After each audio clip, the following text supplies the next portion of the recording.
Hi, it's Modla Posh, and I'm here for a reading of another really nice book. I hope you can see this. This is a book by Sidney Sheldon. It's called Rage of Angels. Just forget the ATP sign. You can see there. It's the price though. That's not the real price. You'll get the real price maybe when you look it up on Amazon or wherever I look it up on. But yeah, right. So, what's this book about? This book is about a very successful lawyer whose name is Jennifer Parker, and she has two men in her life, two men who are strongly drawn to her. And one of them is a politician and eventually fathers a child. However, the other man in her life is a mafia boss. Yes. And when trouble strikes, he becomes the only person that stands by her. Hmm. Yeah, I think it's going to be a tough one. Bit of romance. Well, I think it's going to be nice. Let's take a peek into Bridge of Angels by Sidney Sheldon. By the way, Sidney Sheldon is a really good writer. Yes. Right, so let's get reading. New York, September 4th, 1969. The hunters were closing in for the kill 2,000 years ago in Rome. The contest would have been staged at the Circus Nerones or the Colosseum, where ferocious lions would have been stalking the victim in an arena of blood and sand, eager to tear him to pieces. But this was the civilized 20th century, and the circus was being staged in the Illinois Court building of downtown Manhattan, courtroom number 16. In the place of Suetonius was a court stenographer, to record the event for posterity, and there were dozens of members of the press and visitors attracted by daily headlines about the murder trial, who queued up outside the court at 7 o'clock in the morning to be assured of a seat. The quarry, Michael Moretti, sat at the defendant's table, a silent, handsome man in his early 30s. He was tall and lean, with a face formed of converging planes that gave him a rugged feral look. He had fashionably styled black hair.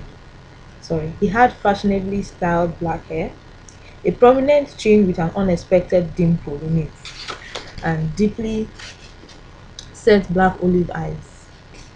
He wore a tailored grey suit, a light blue shirt with a darker blue silk tie, and polished custom-made shoes. Except for his eyes, which constantly swept over the courtroom, Michael Moretti was still. The lion attacking him was Robert De Silva, the fiery district attorney for the county of New York. Representative of the people, yeah. If Michael Moretti of New York, sorry, if Michael Moretti radiated stillness, Robert De Silva radiated dynamic movement. He went through life as though he were 5 minutes late for an appointment. He was in constant motion, in yeah, shadow boxing with invisible opponents. He was short and powerfully built, with an unfashionable growing crew cut. De Silva had been a boxer in his youth, and his nose and face bore the scars of it. He had once killed a man in the ring, and he had never regretted it. In the years since then, he had yet to learn compassion. Robert De Silva was a fiercely ambitious man who had fought his way to his present position with neither money nor connections to help him. During his climb, he had assumed the veneer of a civilized servant of the people, but underneath, he was a gutter fighter, a man who neither forgot nor forgave. Under ordinary circumstances, District Attorney De Silva would not have been in this courtroom on this day. He had a large staff, and any one of his senior assistants was capable of prosecuting this case. But De Silva had known from the beginning that he was going to handle the Moretti case himself. Michael Moretti was front page news, the son-in-law of Antonio Granelli, Capo di Capi, head of the largest of the five Eastern Mafia families. Antonio Granelli was getting old, and the street word was that Michael Moretti was being groomed to take his father-in-law's place. Moretti had been involved in dozens of crimes, ranging from mayhem to murder, but no district attorney had ever been able to prove anything. There were too many careful layers between Moretti and those who carried out his orders. De Silva himself had spent 3 frustrating years trying to get evidence against Moretti. Then, suddenly, De Silva had gotten lucky. Camillo Stella, one of Moretti's soldati, had been caught in a murder committed during a robbery. In exchange for his life, Stella agreed to sing. It was the most beautiful song De Silva had ever heard. A song that was going to bring down the most powerful mafia family in the East to its knees. Send Michael Moretti to the electric chair and elevate Robert De Silva to the governor's office in Albania. Other New York governors had made it to the White House: Martin Van Buren, Grover Cleveland, Teddy Roosevelt, Franklin Roosevelt.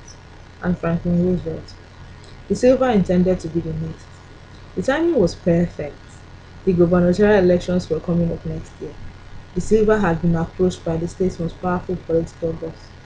With all the publicity you're getting on this case, you'll be a shoe-in to be nominated and then elected Governor Bobby. Neil Moretti and you're our candidate.